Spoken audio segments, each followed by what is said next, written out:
పనిదారులు ఉంటే వాళ్ళకి చేయూతనిస్తా అని చెప్పినటువంటి ఏకైక ముఖ్యమంత్రి కేసీఆర్ గారు. చెప్పినట్టుగా డబ్బులు ఇచ్చిండు కూడా. ప్రతి కులాన్ని కాపాడుకునే ప్రయత్నం చేసిండు. అది కాదా సామాజిక తెలంగాణ? నేను మే 1 నాడు లేబర్ డే రోజు మాట్లాడితే దాన్ని చిల్వలు పలువలు చేసి సామాజిక తెలంగాణ పేరుతోని కవిత పార్టీ పెడుతుందని చెప్పి నేను నిన్న చెప్పిన 2 పేర్లు పని కట్టుకొని నా మీద దుష్ప్రచారం చేసిండ్రు. నేనేమన్నా తప్పు మాట్లాడినా? బీఆర్ఎస్ పార్టీ వ్యతిరేకమా సామాజిక తెలంగాణ నినాదానికి? బీఆర్ఎస్ పార్టీకి సామాజిక తెలంగాణ అవసరం లేదా? భౌగోళిక తెలంగాణ వస్తే సరిపోతుందా? బంగారు తెలంగాణ కావాలని కేసీఆర్ గారు ఇచ్చిన నినాదమే కదా.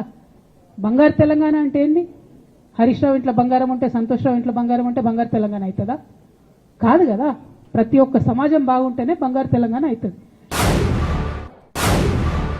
మరి మీరు వర్కింగ్ ప్రెసిడెంట్ కదన్నా, నేను పార్టీ ఎమ్మెల్సీని కదా. చెల్లెలు అన్న బంధుత్వాలు పక్కన పెడదాం ఒక్క నిమిషం. ప్రొఫెషనల్ సెటప్లో ఒక పొలిటికల్ పార్టీలో ఒక మహిళా ఎమ్మెల్సీ భవన్లో కూర్చొని నా మీద కుట్రలు జరుగుతున్నాయంటే మీరు మాట్లాడినరా అన్న? 103 రోజులు అయిపోయిందన్న ఇయ్యాలటికి. ఒక్క మాట మాట్లాడినరా?